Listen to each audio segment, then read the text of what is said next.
ഞാൻ doctor Bhavana Manoj, post natal consultant at Anima Ayurveda.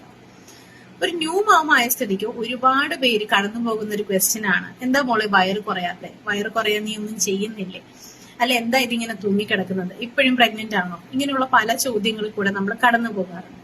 പലപ്പോഴും ഇതൊക്കെ ഇഗ്നോർ ചെയ്യണം എന്ന് വിചാരിച്ചാൽ പോലും ചില സാഹചര്യങ്ങളിൽ ഇത് മുഴുവനെ പോലെ നമുക്ക് കൊള്ളുകയും ചെയ്യും. കൊണ്ട് ചെയ്യുന്നതിന് മുമ്പ് നിങ്ങൾ അറിഞ്ഞിരിക്കേണ്ട കാര്യം എന്ന് പറയുന്നത് എന്താണ് ഇതിന് കാരണം എന്നുള്ളത്.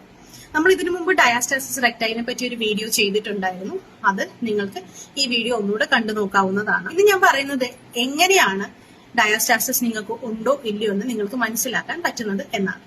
നിങ്ങൾ സ്ട്രെയിറ്റ് ആയിട്ടുള്ള ഒരു കട്ടിലോ അല്ലെങ്കിൽ എന്തെങ്കിലും ഒരു സ്ട്രെയിറ്റ് പൊസിഷനിൽ നീണ്ടു നിവർന്ന് കിടക്കുന്നതിന് ശേഷം നിങ്ങളുടെ 2 ഫിംഗേഴ്സ് നിങ്ങളുടെ പുക്കിൾക്ക് മുകളിലായിട്ട് 1 സെന്റിമീറ്റർ ഗ്യാപ്പ് വെച്ചിട്ട് പുക്കിൾ മുകളിലായിട്ട് നിങ്ങൾ നിങ്ങളുടെ ഈ ഫിംഗേഴ്സിനെ ഇങ്ങനെ പ്ലേസ് ചെയ്യുക. പ്ലേസ് ചെയ്തതിന് ശേഷം പതിയെ തല മുന്നോട്ട് കൊണ്ടുവരുന്ന സാഹചര്യത്തിൽ എന്താണ് സംഭവിക്കുക? അബ്ഡോമിനൽ മസിൽസ് ആണ് നമ്മുടെ വയറിൽ ഇങ്ങനെ പ്ലേസ് ആയിട്ടുള്ളത്. സോ നിങ്ങൾ ഇങ്ങനെ എണീക്കുന്ന സമയത്ത് ഈ 2 സൈഡിലുള്ള വയർക്ക് ചെറിയൊരു കംപ്രഷൻ ഉണ്ടാവുന്നുണ്ട്. എന്നിട്ട് നിങ്ങൾ ഇതുപോലെ പ്ലേസ് ചെയ്യുമ്പോൾ നിങ്ങൾക്ക് ചെറിയൊരു ഗ്യാപ്പ് ഫീൽ ചെയ്യും. ഇങ്ങനെ ഗ്യാപ്പ് നോക്കുന്നുണ്ട്, ചിലപ്പോൾ 1 സെന്റിമീറ്റർ അല്ലെങ്കിൽ അതിൽ കൂടുതലാണെന്നുണ്ടെങ്കിൽ നിങ്ങൾക്ക് ഉറപ്പിക്കാം നിങ്ങൾക്ക് ഡയാസ്റ്റാസിസ് റെക്ടൈ എന്നുള്ള കണ്ടീഷൻ ഉണ്ട് എന്ന്. ഇനി ഈ ഡയാസ്റ്റാസിസ്